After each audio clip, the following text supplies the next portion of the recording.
Di bagian laut yang paling dalam berdiri Istana Raja Laut. Dan dia memiliki 6 anak perempuan. Mereka bermain di taman sepanjang hari. Berbeda dengan putri lainnya, yang bungsu pendiam dan merenung. Dan namanya adalah The Little Mermaid. Yang terpenting, dia suka mendengarkan cerita tentang dunia orang. Secara tradisional, Putri Duyung hanya bisa muncul ke permukaan untuk pertama kalinya pada ulang tahun ke-16-nya. Dan sekarang saatnya melihat negeri dan putri bungsu.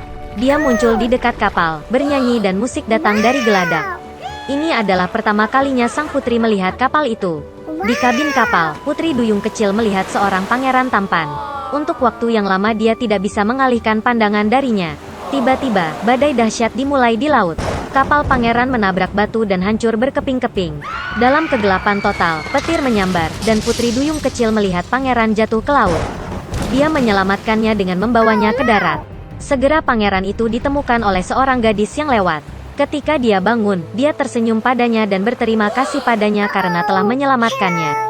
Putri Duyung kecil menjadi sedih karena sang pangeran bahkan tidak tahu tentang keberadaannya. Dia menyelam ke dalam air dan berenang menjauh.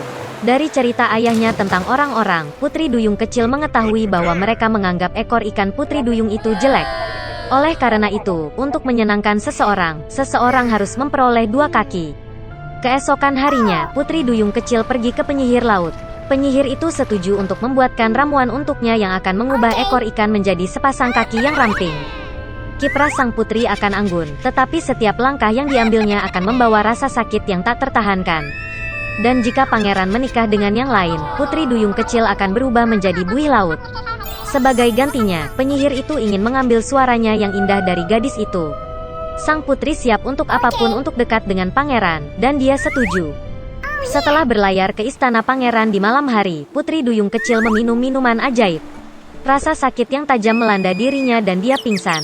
Bangun di sore hari, gadis itu melihat pangeran di depannya, dan menurunkan matanya, menemukan 2 kaki sebagai pengganti ekor ikan.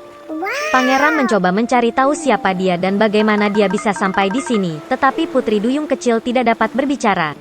Meskipun gaya berjalannya yang lapang dan tariannya yang indah, dia merasakan sakit yang luar biasa di kakinya.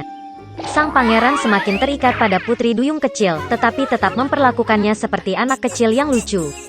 Tidak pernah terlintas dalam benaknya untuk menjadikan dia istrinya. Suatu ketika pangeran mengakui bahwa hatinya ditempati oleh orang yang telah menyelamatkannya sejak lama di pantai, dan mereka akan menikah. Putri Duyung kecil itu sangat kesal, tetapi tidak bisa mengatakan yang sebenarnya. Ketika tiba waktunya untuk pernikahan, pangeran mengundang Putri Duyung kecil untuk pergi bersama pengantin baru dalam perjalanan bulan madu. Tenda bulan madu mewah tersebar di dek kapal. Putri Duyung kecil memiliki 1 malam terakhir untuk bersama orang yang dia tinggalkan rumahnya, memberikan suaranya yang indah dan menanggung siksaan tanpa akhir setiap hari. Tapi dia bahkan tidak menyadarinya. Ketika keheningan terjadi di kapal, Putri Duyung kecil duduk di geladak dan menunggu sinar matahari pertama. Tiba-tiba, di dekat kapal, dia melihat saudara perempuannya. Mereka dengan air mata meminta penyihir untuk membantu menyelamatkan sang putri dari kematian. Penyihir itu memberi mereka pisau tajam, yang akan digunakan Putri Duyung kecil untuk menembus hati pangeran. Setetes darahnya akan mengubah kakinya menjadi ekor, dan dia bisa kembali ke laut. Putri Duyung kecil melihat ke dalam tenda, dan melihat ada sepasang kekasih yang sedang tidur. Dia tidak menemukan kekuatan untuk mengambil nyawa pangeran, dan melemparkan belati ke laut. Dengan kesedihan, Putri Duyung kecil menceburkan diri ke dalam air. Tapi kebaikan sang putri meluluhkan hati penyihir jahat itu. Penyihir itu membatalkan mantranya, dan Putri Duyung kecil lagi-lagi memiliki ekor ikan, bukan kaki manusia. Di sebuah peternakan kecil, di semak belukar yang lebat, induk bebek menemukan tempat yang nyaman untuk membangun sarangnya. Dia menunggu anak ayam menetas. Suatu pagi yang cerah, kulit telur berderak dan anak itik kecil berbulu lahir. Hanya ada 1 telur tersisa yang terbesar tidak mau retak. Bebek itu mulai khawatir ada yang tidak beres dengannya. Dia duduk di atas telur itu lagi, dan memutuskan untuk menunggu lebih lama. Ibu bebek memberikan semua panas yang dia bisa. Dia berpikir bahwa cewek ini pasti yang paling cantik, karena dia sudah lama mengerami dia. Segera seekor anak ayam menetas dari telur terakhir, tetapi tidak terlihat seperti anak itik lainnya sama sekali. Itu jauh lebih besar, dan bulunya berwarna abu-abu. Ibu bebek kesal melihat anak yang begitu jelek. Tapi dia berharap suatu hari nanti dia akan menjadi seperti teman-temannya. Anak bebek lainnya menertawakannya. Mereka menganggapnya menjijikkan dan tidak mau bermain dengannya. Keesokan paginya, induk bebek pergi bersama anak-anaknya ke danau. Yang mengejutkan, bebek jelek itu berenang, begitu juga yang lainnya. Bebek itu kemudian membawa anak-anaknya ke peternakan unggas untuk diperkenalkan kepada masyarakat. Dia memberitahu bebek tentang aturan perilaku dengan penduduk setempat. Bebek itu mempersembahkan induknya kepada Drake gemuk paling mulia, tetapi dia menyerang itik jelek, dan dia terpaksa melindungi anaknya yang gagal. Fat Drake memerintahkan untuk mengusir orang aneh itu keluar dari halaman. Ibu meyakinkan bahwa dia akan tumbuh dan menjadi seperti anak itik lainnya. Tidak dapat menahan bullying dan penghinaan, itik jelek meninggalkan kandang unggas. Untuk mencari tempat yang lebih aman, dia menemukan sebuah danau yang indah, di mana tidak ada seorang pun. Dan anak itik itu memutuskan untuk tinggal di sini untuk hidup. Waktu telah berlalu. Meskipun kesepian, bebek jelek itu senang karena tidak ada yang menyinggung perasaannya. Dan kemudian suatu hari, seekor burung putih yang indah dengan leher panjang terbang ke danau. Bebek jelek tidak tahu jenis burung apa itu, tetapi dia melihatnya dengan kagum. Dia mencintainya dengan sepenuh hati. Betapa anak itik ingin menjadi seperti burung putih yang cantik ini. Musim dingin tiba dan salju mulai turun. Anak bebek jelek melihat salju putih untuk pertama kalinya. Dia senang dengan pemandangan ini. Tetapi karena musim dingin sangat bersalju, sangat sulit bagi itik untuk mencari makanan. Dia harus berjalan di sekitar lingkungan untuk mencari makanan. Dia kedinginan dan lelah.